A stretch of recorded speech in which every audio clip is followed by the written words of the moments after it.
Earlier on, we told you about our conversation because it's a concern. We got a lot of feedback from those who always sold cement or are selling cement on the market, and the patrons, all of us as consumers, about the intention of the Trades Ministry, led by the minister, the new Alhaji in town, K.T. Hammond, to have some level of price control on cement through a legislative instrument, and that will come under Article 11 of the 1992 Constitution. And subsequently, the questions have sent many tongues wagging about whether this is a new form of way to control price, or we could be in some difficulty if it's not adequately done. And so we're here, we've assembled some of our best panelists to make sure we do justice to the subject. Again, let me just run by you. A woman I haven't seen in a while. She was asking me, when was the last time I saw you? And I know that he's a leading pharmacist, used to be politically exposed, but now has gone into Siberia for a number of years now. We decided to take him out of the hole. So Susan Iduamankwa, in the early years of my practice of journalism, I mean, they made the politics and public opinion tick right here in Ghana. And Susan Iduamankwa, good morning to you. Good morning. The position I have for you here is Member Alliance for Revolutionary Change. Many people don't know that you're a pharmacist. You work a lot in microbiology as well. Good morning. Good morning. It's been a while. Great to see you. Great to You're see looking you, beautiful as always. Thank you. What do they say? Aging gracefully, aren't we all? And then I have lawyer Wanda Kuto. Good morning to you. Good morning. Thank you for joining us. Thank you, Roland. Has Ghana's coat of arms on his chest. Are you going to court today? No, not today. You know the Matters Day. So today, lawyers, we withdraw our services. Today is the Matters Day? Yes, please. Okay. It's Sunday, but today is the day that we withdraw our services. Okay. With the souls of those judges who were abruptly just taken from their homes and dead of the night and then shot within the period of the PNDC revolution, rest in peace.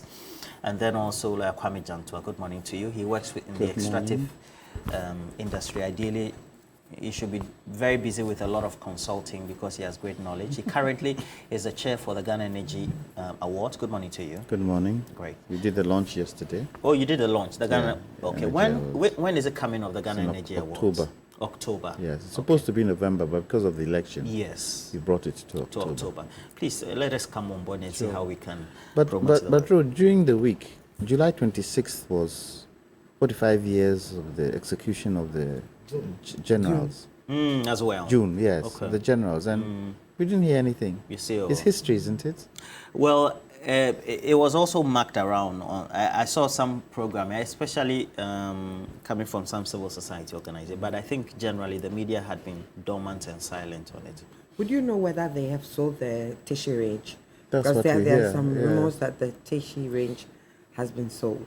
Well, for me personally, I don't know, but I know a number of areas that have been the prisons. I've seen some documentation to that effect, and so we're told that the Teshi range is also part of those lands. Why would we sell such a historic site? You know, why would we do that?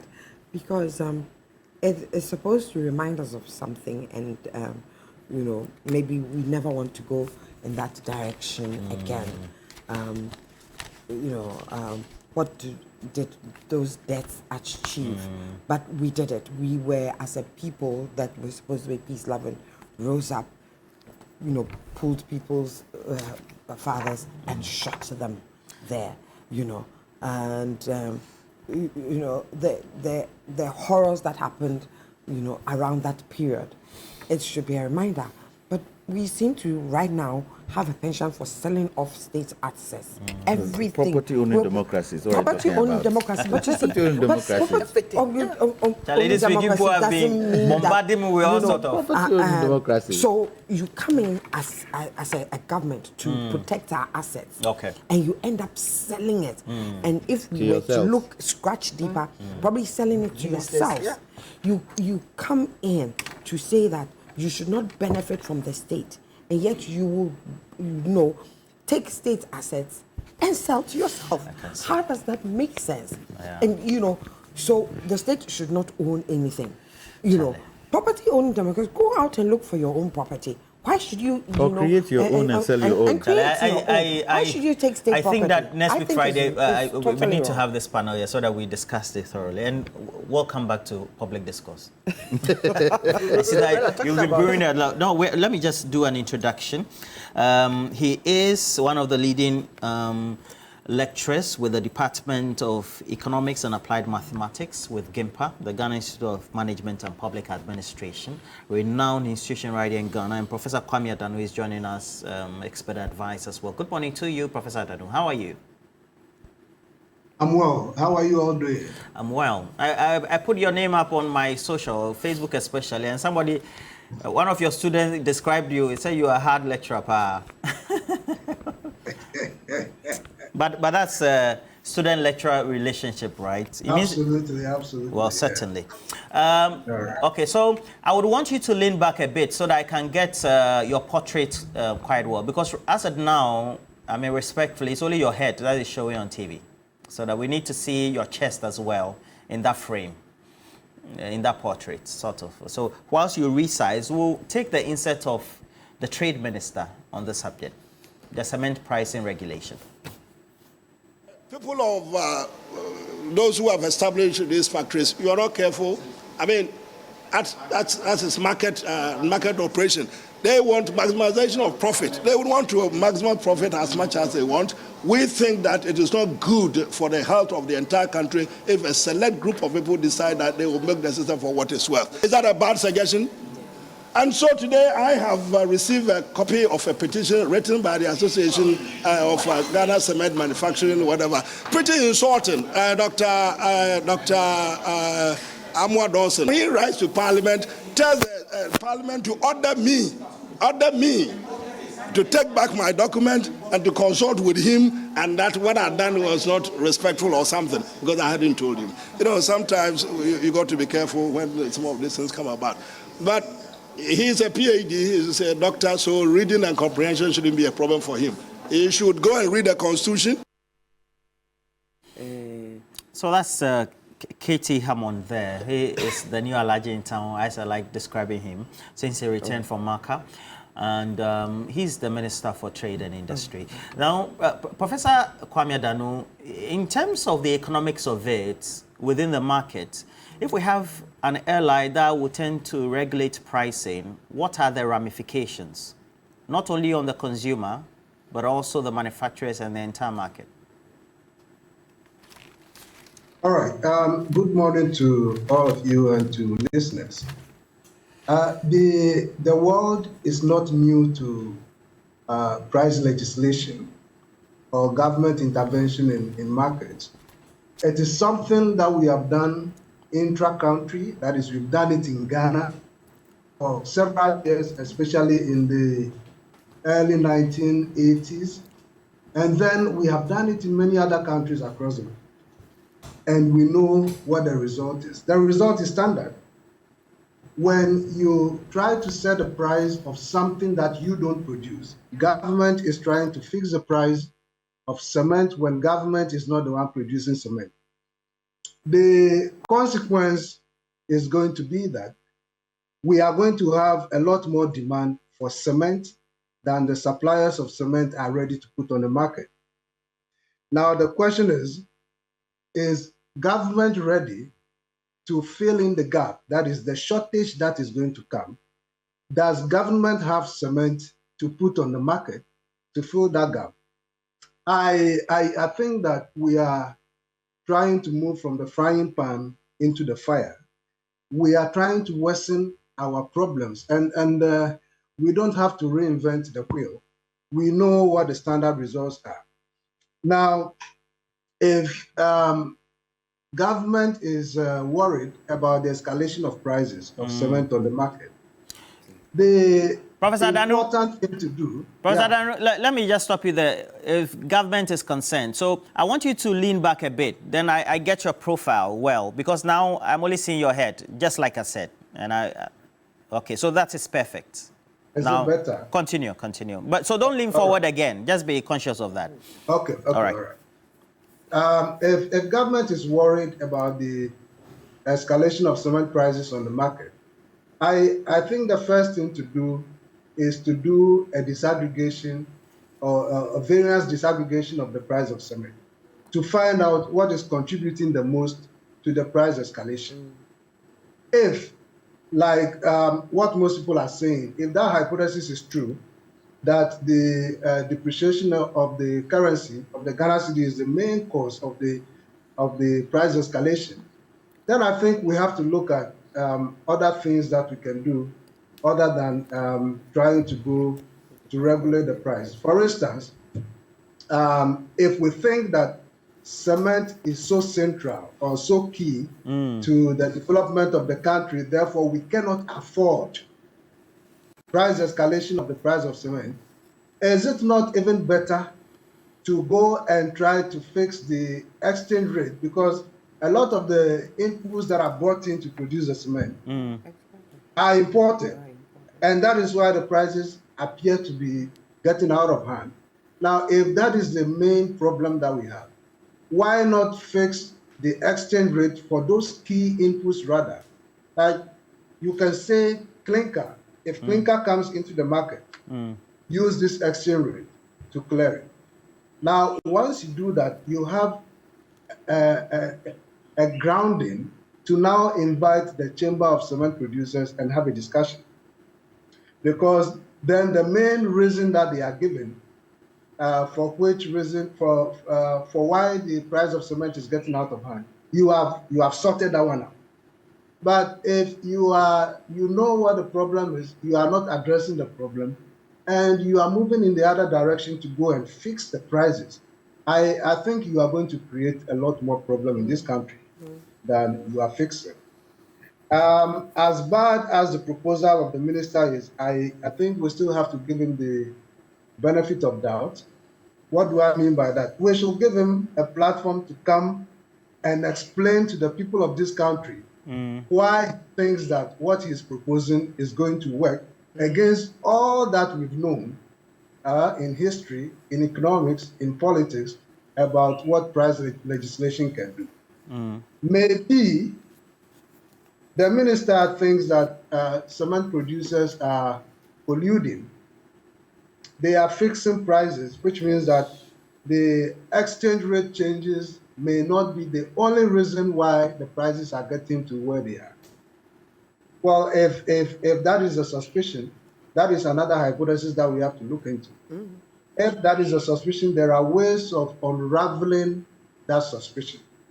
I think that is a problem for the economies of this country and national security to look into, because there are many ways of trying to find out if firms in a particular market are trying to fix prices. We have to focus on that. And I think if there is evidence of price fixing by firms, then the solution will be to prosecute and to fine them. Okay. Not to go and set prices for them. So no matter what the driving factors may be, I think the idea of trying to fix their prices is just a bad one. Okay, all right. Sultan, what do you make of this? I agree largely with the good Professor Adamu. Yes, I think so. And I was just looking at the history of price regulation in this country, and we've been doing price regulation since 1949.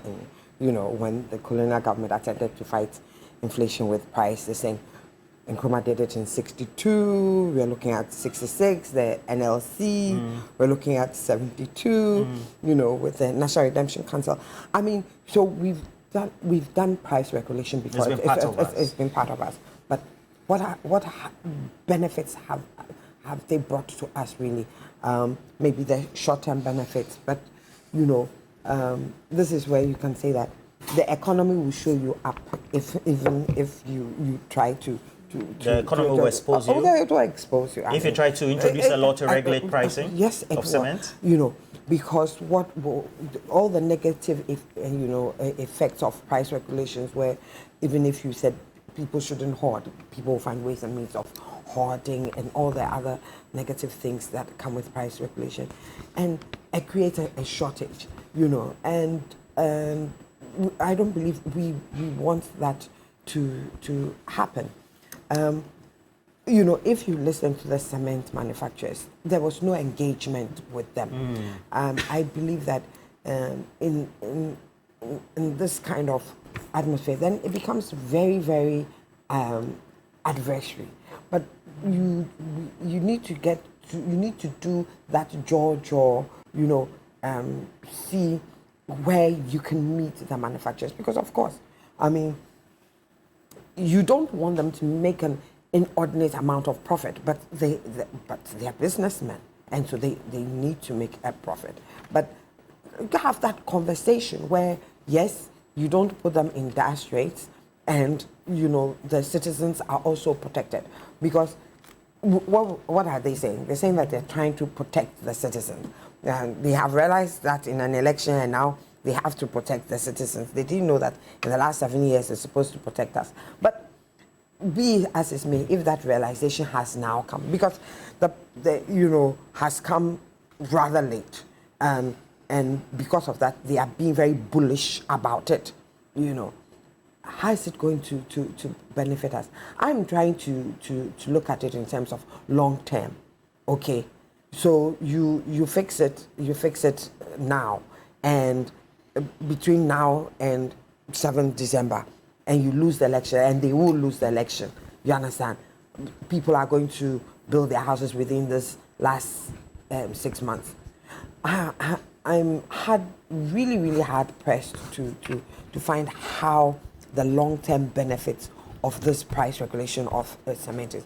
You know, and some of the things that I see in my mind is the transport situation, where you have the private transporters, and then the prices are being, anytime they want to increase the price, they have to go to the transport ministry, and the kind of tensions. Because that's control. Control. Yes, right? That's control. That's price regulation. Yeah, that's direct one. Yes, that's direct price regulation, especially we see it in the transport sector, and the kind of tensions it raises. And sometimes, you know, you find that the drivers say, well, we are going to do what we like. Of course, maybe they are not threatened with jail terms of 3 years, etc., etc. But you look at it and say, I mean, is this the kind of tensions we want to live?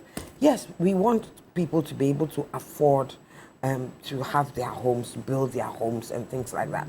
But is price regulation really going to solve the problem? Because our salaries are dwindling. All of us. Okay, my salary is dwindling, if you want me to say that, and it is not because I'm buying cement.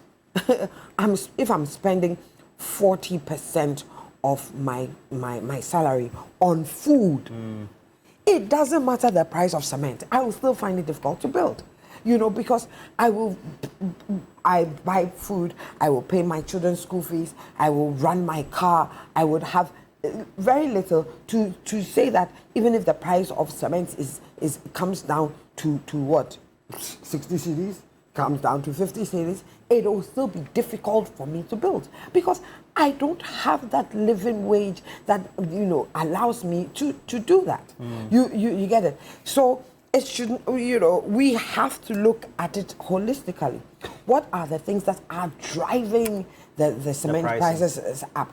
Because if I'm being paid well and I have a living, it doesn't matter what the prices are, you get it. So I think that, you know, this, we looking at a whole problem, and then we are picking at cherry picking, and we are picking at the symptoms, you know, and not getting to the root cause of the problem and of the disease. It's not. I've seen that the NDC minority, just like Susan pointed out, is very adversarial towards the trade minister's intentions. That's right. But ideally, the two sides should work together, because at the end of the day, if we have prices going out of control, it inures not to the benefit of the consumer and the general population. How do we make sure that engagement is undertaken based on the observations you make? That's right. First and foremost, let me say good morning to the team here and then our viewers. I must say that the Chamber Association, Cement Manufacturers of Ghana, they've petitioned Parliament. Now, when you look at their petition, they raise two issues. They say, one, there's no kind of the consultation.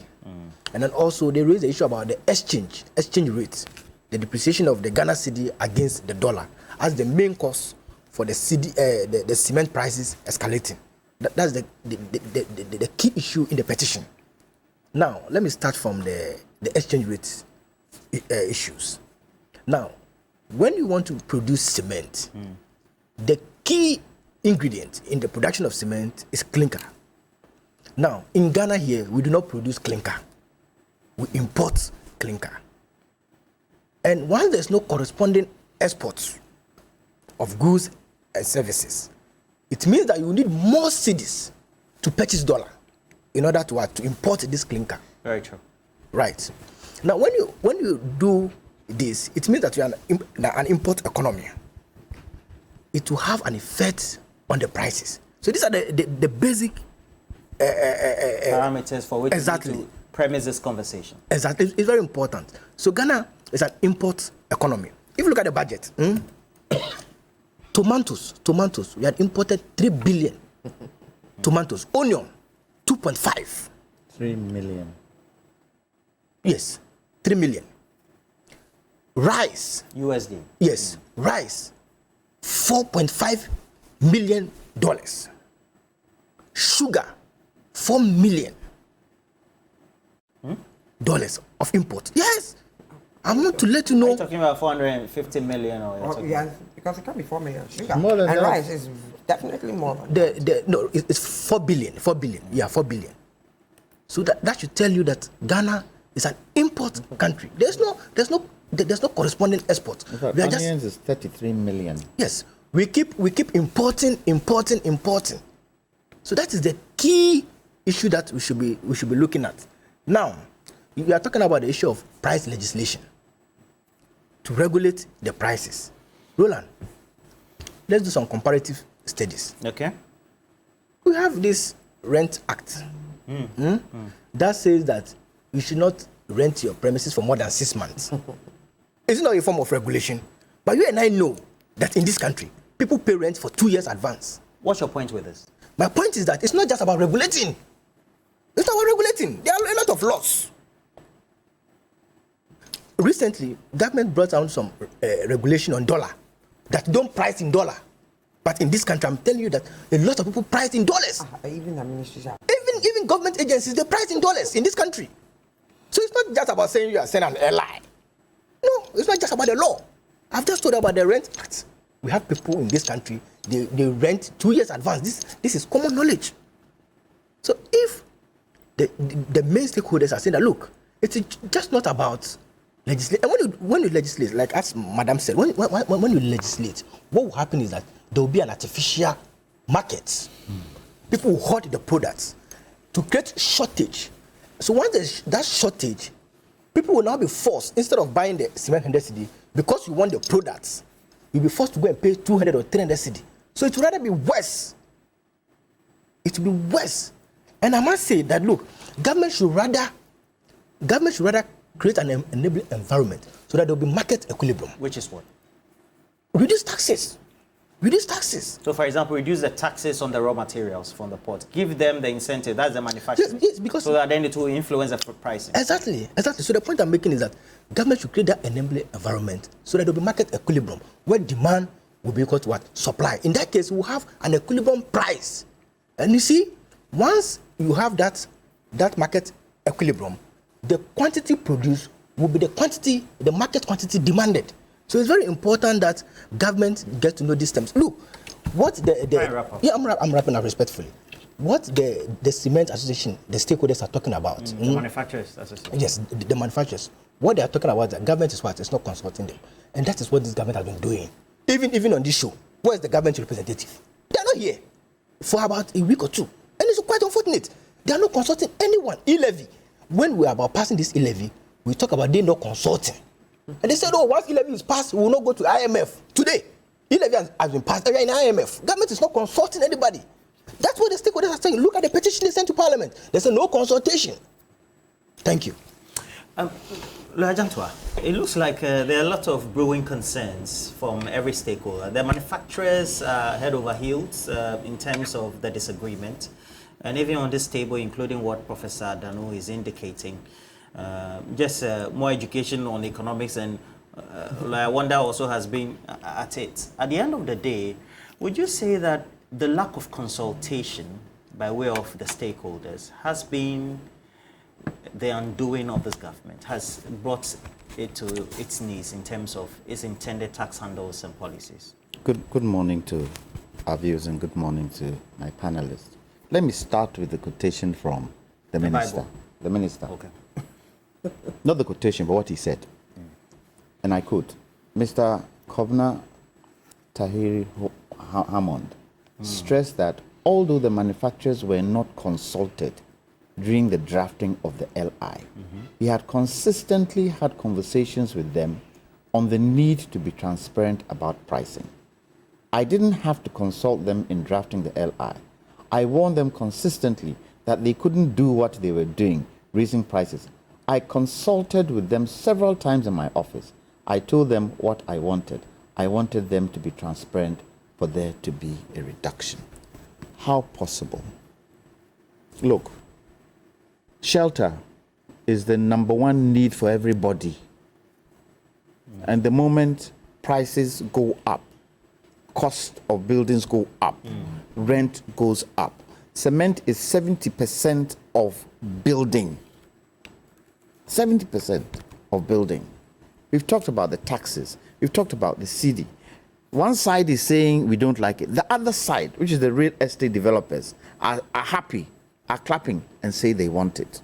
But, Roland, it all boils down to not only cement, but an opportunity to look at all the ingredients that go into building. Iron rod is not cheap. Laterite now is not cheap. Sand is not cheap. Gravel is not cheap. So it's an opportunity to do what?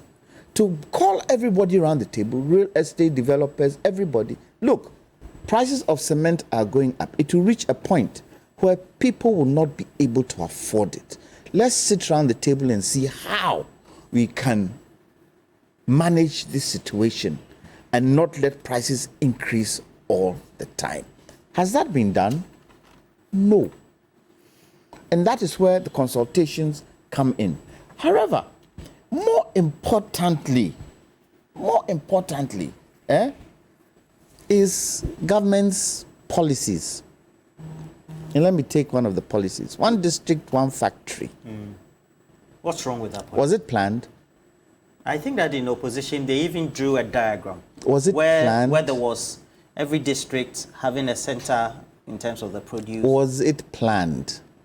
The first point of one district, one factory should have been, what are those things that we import that we have to spend a lot of money? We spend $0.5 billion every year importing clinker. So one district, one factory. We should have said to ourselves, sugar, rice, poultry, clinker is a problem.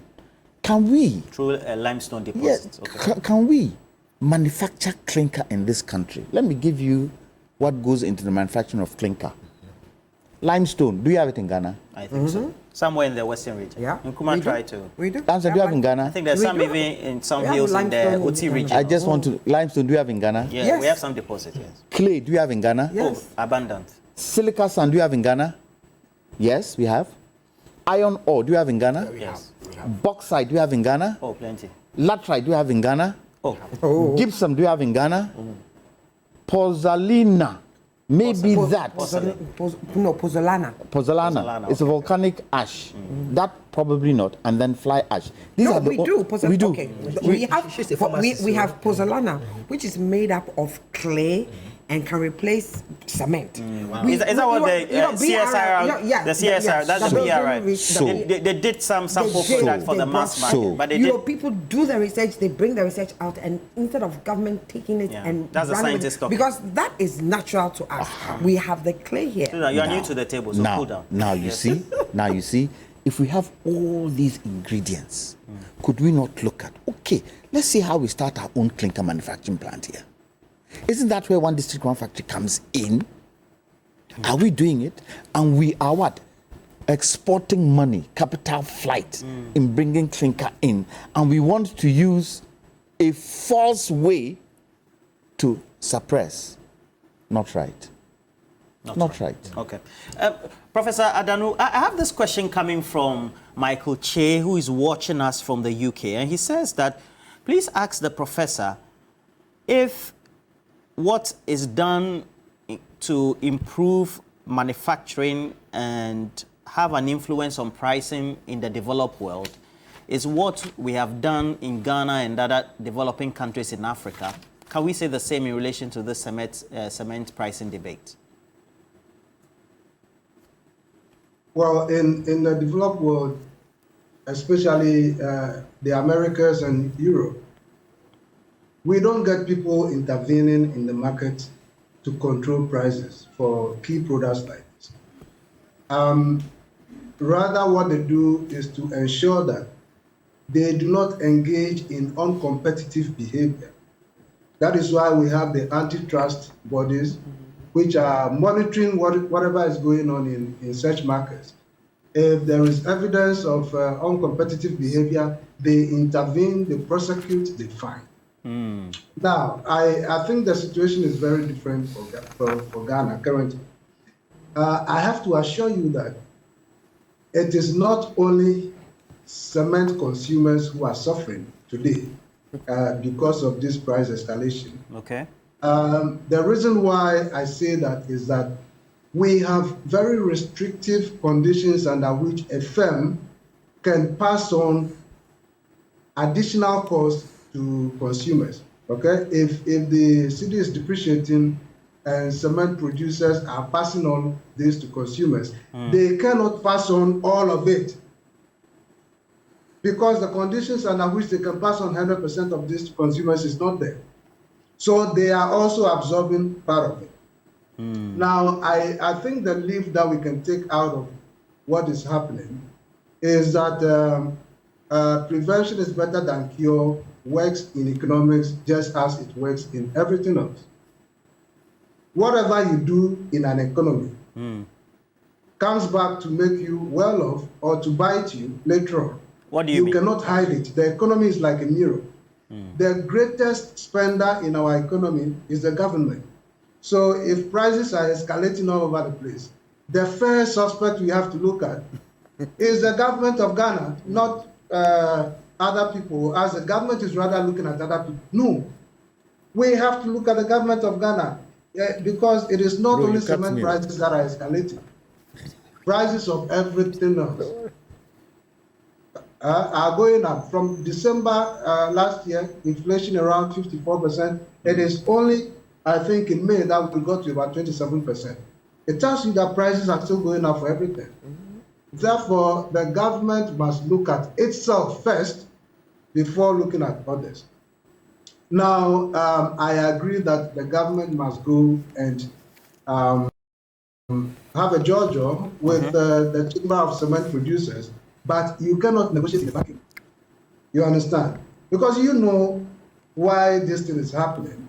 So when you go, you must carry something there. And what do you carry there? Those are some of the things I was telling you, that if you agree that the exchange rate is one of the problems, then you need to find a way of assuaging that. That is, are you going to promise to hold the exchange rate fixed for some of their key inputs for a while, or you cut out some of the taxes? For them? I think, yeah. Some of the taxes for them as part of their measures, right? That can be some of the things that government will do. But you cannot eat your cake and still have it. You cannot be in a position where you don't want to do any of these things, but you want the prices to come down, so you want to go and force it. I don't think this is going to work today. It is not going to work tomorrow. We are inviting more problems to our doorsteps. Okay. Susan, what are the repercussions extremely on us, the consumers? Because we have the government on one side, the manufacturers on the other side, and this one, when we open the phone lines, the And the estate developers. The on the sellers other side. and the estate the developers. retailers were on the also other side. complaining, Very especially happy. those up north and all that. What are the extreme repercussions on us as consumers, the patrons of cement and its derivatives? Well, I mean, on the surface of it, it may look good to us that, okay, there will be price regulation. First, I want to know, right now, the price is 105. Is it that it's going to stay at 105? Okay. I don't know for how long, what kind of pricing mechanism has been put into place. So it's going to stay at 105 till when? Till the people petition the government or till the city depreciates to a certain point? It's going to go up. It's going to go up in July. Well, they did say that it was going up by 12 cities or so. It went up in May. And it's going up in July. But it's the feature of the cities also depreciation, isn't it? That, you know, like we said, everything is brought in to produce the cement. And so for us, I mean, the price may remain stable, but I still say there are a lot of ordinary Ghanaians who will not be able to afford it to build a home. Yes, maybe one bag to patch up cement, your floor or something like that. And so between 105 and whatever. But the average Ghanaian is paid averagely maybe 3,000, and that is on the high side. The average one. The average Ghanaian, let's say, is paid 3,000 cedis. Out of that 3,000 cedis, are you going to be building a home from that? Even if you went for a mortgage, which is 15 years, they will probably be collecting 1,500 out of that 3,000 cedis so that you can pay for the home in the 20 years that they're giving to you. Look, it's a feature of the whole mess we find ourselves in. And like I say, what mess do we find ourselves in relation to the standard of living and the cement prices going up? The standard of living has gone, our quality of living has gone down. Even for pharmacists, researching? Especially for pharmacists, we have a lot of pharmacists in the system now because we have a lot more pharmacy schools, and so a lot of pharmacists are being produced. The government is not taking in these pharmacists. There are so many pharmacists. The government has put a list for every one doctor that for every 10 doctors that will be employed, one pharmacist is employed. So you can imagine that there's so many pharmacists out there who are unemployed. Now they would go into the retail sector. You go, the person will say, I will pay you 3,000, I'll pay you 2,000. I mean, you don't have a job. What will you do? You do that. And of course, you can barely afford, given transport prices, So all these people are being crowded out. All these people are being crowded. And that's so presently, even if you kept it at 105, or even you brought it to 90, it is still not within the reach of the ordinary Ghanaian to say that I'm building a home and I'm going to use cement. I think that if we want to look at the building industry, there are many ways that we need to look at it instead of this superficial, I don't know how to put knee-jerk reactions that we are getting from the government. We want long-term sustainable things. Pozzolana, like Kwame mentioned, is natural to Ghana. It's clay. It is much more rain resistant. It is cheaper to do that. It is better for our climate. And it is stronger than Portland cement. So why are we not looking at the things that are indigenous to us and improving on them? Now, I was looking at it. There's a guy with plastic. He's using plastic waste mixed with sand and it's building. Yeah,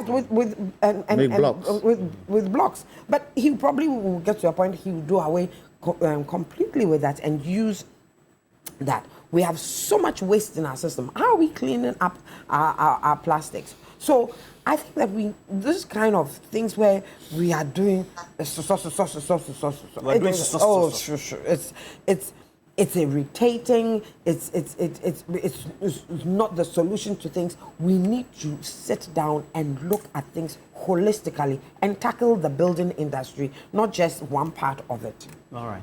So I wonder, at the end of the day, you find that over the last 12 hours, what has been going viral are the graphics or the posters of cement prices from 2009 done by the various media houses. That's right. That has been trending on social media. So I'll just take you through, then I'll ask you a question. From 2009, we had 8 cedis, 9, 11, 12, 2012, 11, and then 13, 12, 14 was 14, 16 was 16. I'm talking, and 16, the first one is the years. So 2017, 18, 2018, 24, 2019, 36, 2020, 54. Then our problem started. 2021, 75, 22, 85, and here we are, 2024, 105. Well, somebody will say that no matter what we do, prices will increase. So perhaps we should take it as Russia, COVID, Ukraine effects. And so that should be a good response. What do you think? I thank God that you've not added the Kenya protest as one of the reasons. You know. Anyway, you see, the MPP had described the NDC as incompetent as of 2016. By the time they came to power 2017, you just mentioned the prices. Cement was sold for how much? 18 Ghana cedi. Today, as we speak, how much is cement? Or 16. 16 actually, yes. It's even lesser. So at the time the MPP took over power, cement was sold for 16 Ghana cedi. Today, we are purchasing cement for over 100 Ghana cedi. We just talk about the underlying factors. Let's look at the working document of this government, per their manifesto. What is their work? Or the manifesto? Yes. When you win, that becomes a working document. They say they are going to move Ghana from taxation to production. If only they could do this alone, today we would not be discussing all of this. Because the main issues, when you called the prof, he told you, it's about the imports. But when you produce and there's excess this thing in the country, you are going to export. So when there's a corresponding export to match the import, there will not be pressure on your currency, that's the Ghana cedi, for you to be buying, for you to pick more of it to buy the dollar. So the MPP has failed the people of this country. Taxes, no production. Do you remember they promised that in northern part of Ghana, they are going to set up textile factories, they are going to set up the cassava processing factories, and all of that. The one factory. Where are all of this? If you look at what they mentioned as the achievement, they even added Everpure to one district, one factory. They added Casapreku. This is the kind of government we are talking about. But when we talk about the solution to this problem, we've talked about the 24-hour economy, where there will be more production. People working 3 shifts, 8 hours. President Mahama has talked about the fact that he's going to set up cocoa processing industries in cocoa growing areas. We are going to set up mining companies in mining areas. These are viable solutions that we are talking about. So the MPP has no solution to this country. And I must say, as a matter of fact, that we need to kick the MPP out of power. How do we resolve this? That's a question now. Yeah, I've just told you that you need a 24-hour economy where there'll be more production. Once there's more production, there'll be what? Exports. Once there's export to match the import, even if to resolve the crisis problem we have, the currency problem we have. Yes. Okay. Even if we decide that we are not able to even produce clinker, we do not have the items, the raw materials to even produce clinker. Once we are able to export other items. But we do. No, I'm just saying that let's even assume that we can't even produce clinker here. We are so lazy that we can't even produce clinker here. And we are able to at least export other items. We stop importing tomatoes. We stop importing onions. And we're able to rather export these items. Then exports will have equated imports. And there will not be pressure on our currency. Thank you. So how do we resolve this? In terms of the current issue at hand, where the minister is on the other side, the manufacturers, now the consumers, etc., on the other side, to get some consensus on this legislative instrument? Dialogue. All parties should sit and dialogue because it has an impact on the ordinary man. Number 2, government's housing policy. Where is it? Government should have been able in the last 8 years to build for people to rent. They should have been able to do that. What buildings have they put up since they came for the ordinary man? Where? The state housing has I remember at Botema, just closer to my place, there's state housing. What buildings have they put up for the ordinary man? Don't you think if government were the ones building, these prices would come down? Is it everybody in this country who can build? And those who can't build, and those who have built and renting, can the ordinary man afford the rents? So the housing policy, Atonsium, unfortunately, government should have been able to build for Ghanaians. You see, every day I say, Sankofa is very good. Oh. You learn from the past and you progress into the future. And you see people sleeping outside. Do you know the number of Ghanaians sleeping in kiosks? Do you know the number of Ghanaians sleeping outside when it rains? And government is not concerned about the housing policy to build houses. Number two, the deteriorating city. Number two, the deteriorating city. Yes. Number three, the deteriorating city. You see, all this now points back to government. If the city is depreciating constantly, how do you expect people to keep up with their businesses? And you go to the bank to get loans. What's the interest rate? What is the interest rate today? And now you want to force a price on those who sell? Come on. You see, there's a cocktail of issues that the minister and government need to sit. In fact, it's a good thing it's come up. And I would expect, maybe he's not interested anymore in running this country. Who? The president. Is this not an important fact? What do you want the In president terms to do? He has a minister who is spearheading this. people's shelter, the president is the kind of gentleman who, when issues come up and he sees those issues are pertinent, he calls in and he takes control. Has he not done that with in that one? We had to even push him and call him and do all sorts of things before the tea used to be met about this hotel thing. He should be able to assemble his ministers, and I'm sure they've discussed it in cabinet.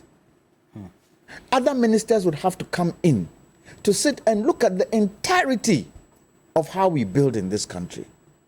For me, the dialogue is very, very important. Without that dialogue, forget it.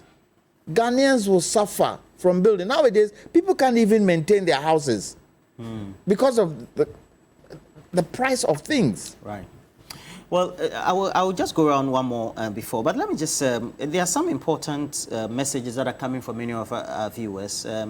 Francado, who is watching with his wife inside Portugal, I think they live in the UK, yes, is watching and says, I left Ghana not too long ago, but to see the deterioration of key indicators in the economy means that the option for many people is always to travel out of Ghana. If that is the problem, then how do we make sure that young people contribute to the economy? Cement prices going above 100 Ghana cedis, unbelievable. That's from Francado and the wife, Edwina. And I also have this one from, one of our regular watchers, Samuel Kofi.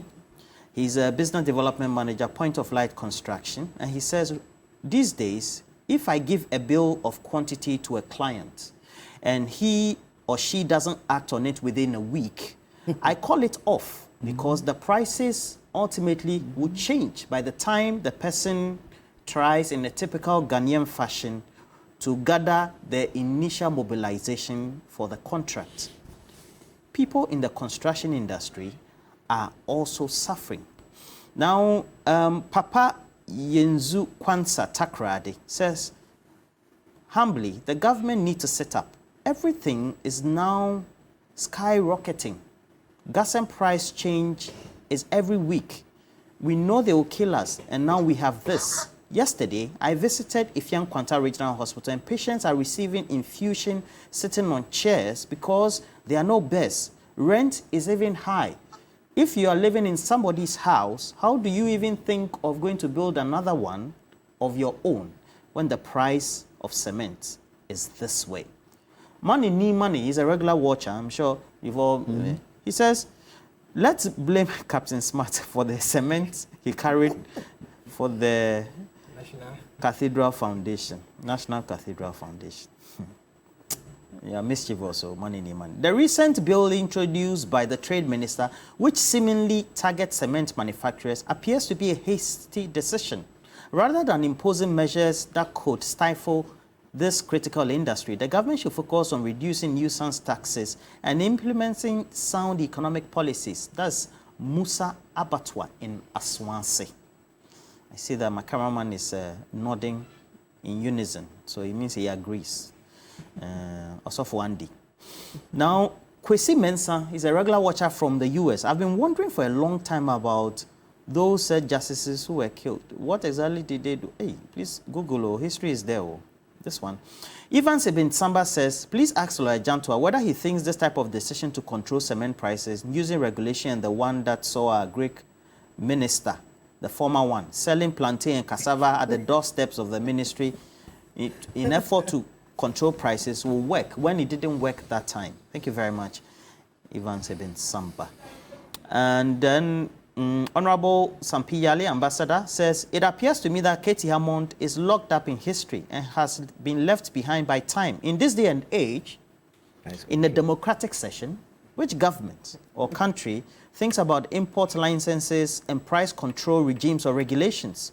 Those are the economic paradigms and policies of the 60s, 70s, and 80s, when we had the global crisis between the West and the East. What is this? Too much old school policies. Prof, are you there, Prof? Yeah, please, I'm here. I give you 1.5 minutes, if it's possible. Please, what do you foresee to be a problem, mainly, if this is made to go ahead? Just 1.5 minutes. Well, I think I touched on a number of them already, but I think that one thing that the government needs to think about carefully is the cost of monitoring and ensuring compliance if they bring this new intervention. How many policemen are they going to get to be monitoring cement prices in Accra or all over the country to make sure that people are complying with their intervention? I think that the cost of doing that is going to be overwhelming. Therefore, what they need to do right now is to go back to the negotiating table, as I suggested, but do not go empty-handed. Go with something. Now, number two, can we get, excuse me to say, can we get better decisions being made in this country? Sometimes these interventions come into the public domain and you ask yourself, through whom did they filter the interventions before they are coming to implement? You know, you are coming to intervene in cement prices.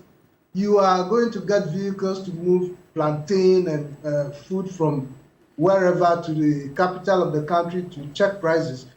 Like, this is seriously, really, really bad for governments to be making decisions like this. These are too fundamental. Do you understand me? Okay. So I think that they have to take a second look at the way they make decisions. And on the cement issue, what I just said is it. Right.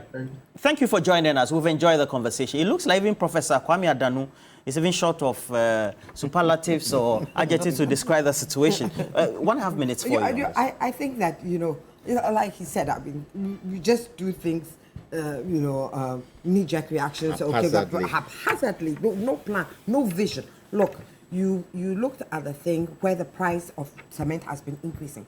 Any visionary would have said that, let me put in place a policy that I will support people who are building with Puzzolana or even people building with Adobe. You know, even in America, when you go to America, and especially in Arizona, they have built with Adobe. Adobe is clay. It's like Atakwame. Is it Atakwame? Yeah, the ones they build in the one you see in the north. The one you see in the north. And these are alternative things that are indigenous to us as Ghanaians. You understand? And encourage that. It will then begin to negate the use people to resort to cement. And they themselves, being business people, will try and find a price that will compete with what is not comes naturally to us. That look, if you want to build right now with laterite, and the kind of stress that you go in, and this laterite is common in Ghana here. You are not getting people baking the bricks. It is so difficult. Why do we do these things to ourselves? What we need is a government that is going to look at what we have here, naturally to us, and plan long term how we will begin to look inward and do this thing. Any government that was thinking would have done that from 2016 with the way the prices of cement are going up. Let's do that. We have a visionless, people. I think that it's about time we move them out. You mentioned medieval economy. Oh, we are really. Susan. They visionless. Pharmacist They have no vision. And we have seen them. It would be wrong for Ghanaians to put our lives in their hands again. It's totally out of place. 1.5 minutes for you. Wrap up for me. Yeah, My time is up. Like I indicated, there's a need to address the fundamental issue. Okay. If you do not address the fundamental issue and you bring about legislation, nothing will change. Okay. And sometimes we just punish ourselves for no reason. Where's the Saglame housing project? It's been abandoned. Saglame. There are some police officers who are struggling to get accommodation. So you wonder, can't we even house some of these public servants who are working for the people of this country? Can't we house them as Saglame? We are just, this government is litigating, the project is deteriorating. Go to the ministries, Ministry of Works and Housing, find out that the affordable housing they are doing, how much is it? You'll be shocked. They are even pricing in dollars. They will tell you $40,000, the minimum. How many public servants can afford to pay $40,000? And that's what they call affordable housing in this country. Thank you. Is dollar our currency? It's too much. Is dollar our currency? That But we have to everything price dollar, to dollar. hedge. Come on. The Bank of Ghana have said Because the currency that is not stable. So. come on. We can make the currency stable. Go to South Africa. How have they made their currency stable? Yeah. You never use any other You can't currency. even try. You always use You rand. cannot even try. Now, look, what is the responsibility of a minister's process of bringing out an idea? Shouldn't it be around the cabinet table where the president is there, vice president is there, everybody is there, and he says, cement prices are going up. This is what I want to do to curtail cement prices, and it's discussed around the table, and the president is in knowledge that is what is happening? Or does the minister just come, throw something in the air, and now they grapple to try as much as possible to do something about it when there's opposition? It looks as if the process of cabinet has failed. They are not discussing the things that are pertinent to Ghanaians. And any minister comes and throws anything in there and expects Ghanaians to hold on to it. It is wrong. All right. Unfortunately, this government has made a mockery of governance in Ghana. Unfortunately. All right. I have this one from Stephen Peng Wa. And sorry for not reading your message the whole of the week. It says, I have my reservations about the minister. This is indeed misuse of power after he claims the letter from the Association of Cement Producers is insolent. But what he's saying is it decent to the ears of any discerning listener? Somebody should remind Mr. Katie Hammond that price control is a thing of the past. And if he's interested in any control of prices at all, he should then control the price of petrol, into brackets, fuel, Stephen Peng. He said, read my message. Okay, so I have read the message. Now, okay, so this one also is coming from Fred. Fred Agbenyu said, we need to do serious research about the type of building materials we're using in Ghana. I believe we can build houses cheaper with local materials without iron rods and blocks. Fred Agbenyu, I think you're using the same mind as everybody is suggesting, right, including Madam Susan Edouamankwa. This one is coming from somebody who works in the manufacturing of cement, so the industry. Sen Chag says, Katie Hammond should name one cement factory or manufacturer his government has built. And anybody who is in cement manufacturing that was consulted duly before this. None.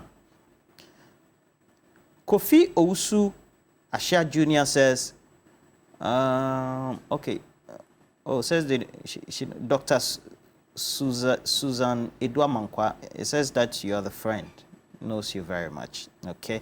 Now, let me just conclude with some few other messages or some other messages that I have. I have this one from Sapiamo Eklu, who says, the fact is, we can't be talking about reduced pricing of cement when there are all manner of taxes coupled with high electricity costs that are a component of cement production. If the minister takes some of these taxes off and reduce tariffs, I'm sure it will cushion producers a bit to reduce the prices. That is how you influence pricing, not a direct law, because that is not the way to go. Okay, now let me just read two more. Okay. Ghanaians are full of plenty talk.